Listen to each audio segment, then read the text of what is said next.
para maging tulong sa industriya? Oh wow. Nung unang meeting namin, this was matagal na. Actually, never naman, sabi ko nga never namin na pag-usapan ito kasi iba yung agenda namin. That was the time when we were talking about actor.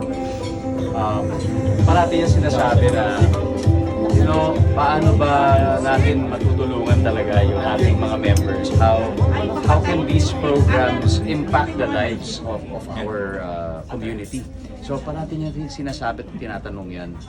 Paano natin ito paano ito magiging sustainable? Ano ba yung magiging contribution nito sa buhay ng ating mga aktor?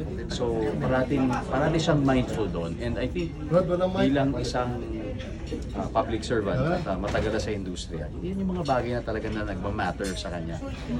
Bilang gumagabay sa amin, parang pinapaalala parati niya sa amin na ito ang mga binabantayan natin. Kasi para maging successful ang isang organization, kailangan ito yung mga tinitignan natin pagkat. At paano naging, sabi mo nga napakabilis ng proseso na kaagad, susupport natin ang nomination ni Ate National Artist.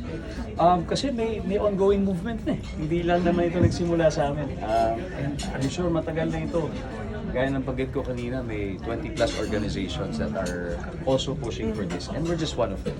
But it's so good to see na talagang yung mga kapwa-actor, colleagues, contemporaries are pushing for this. We haven't seen this kind of passion from colleagues, di ba, in such a long time. Or maybe this is even the first in recent memory na talaga, how important is it to do this for our industry? Alam naman natin that we are in a very volatile industry.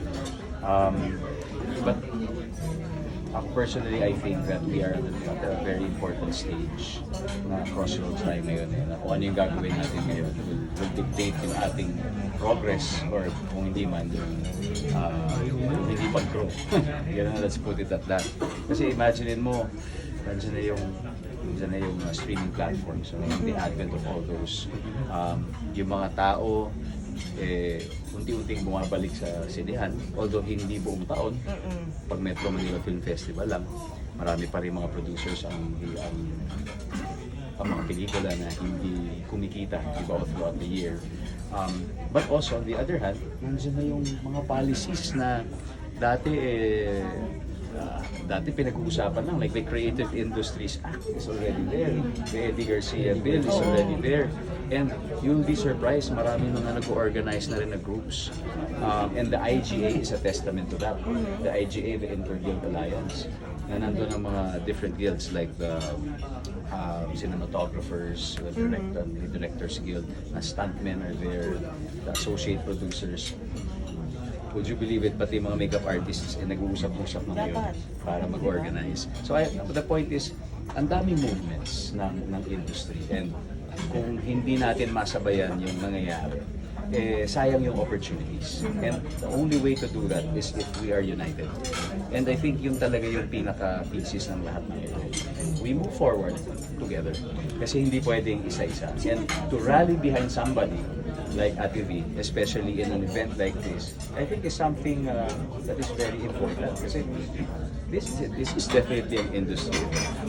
We look up to her, and she's the paragon of what it is to be an actor. And personally, ano yung nakita mo talaga kay Ate V na masasabi mo talaga she's really deserving of that honor? Yung apat, babalikan ko yung apat, paragon of professionalism. Siya isang cultural champion. She's the protector of the community, and most importantly, a nation builder. Sa day and age, sa panahon ngayon, madali po tayo maligaw sa napakaraming nangyayari, di ba? Especially for the younger generation. Pero kung meron kang mga ganitong guiding principles, exemplified and brought to life literally by a person, in the person of Vilma Santos, sasabihin mo, hindi ito yung pamantayan. Di ba? Parang ito yung titingalain natin. So, I think mas less yung chance na maligaw dito sa industriya. And at her age, talagang makikita mo talaga na ganun pa rin ang pagmamahal niya sa industry. In fact, she's one of the, kasama siya sa board of advisors ng actor. Yes, she is. makikita mo naman yung pagmamahal ng isang tao sa industriya sa kanyang trabaho. Recently, when I met you in Tokyo, di ba, she's participated in the Metro Manila Film Festival. I don't know kung magpa-participate siya ulit ngayon. Isipin nyo, after coming from public service, talagang nasa puso talaga niya yung paggawa ng pelikula. Feeling ko, up to her last breath, yun din ang gagawin niya. Diba? So yung commitment pa na yun is something that we rarely see. So talagang, grabe talaga yung paghangan ko. So, Nagkaroon na ba ng communication between actor or yung iba pang mga nagsusupport sa kanya and Ate B? none yet. None yet. Pero maganda, it would be nice to have that. And sorry, Siguro pag malapit na.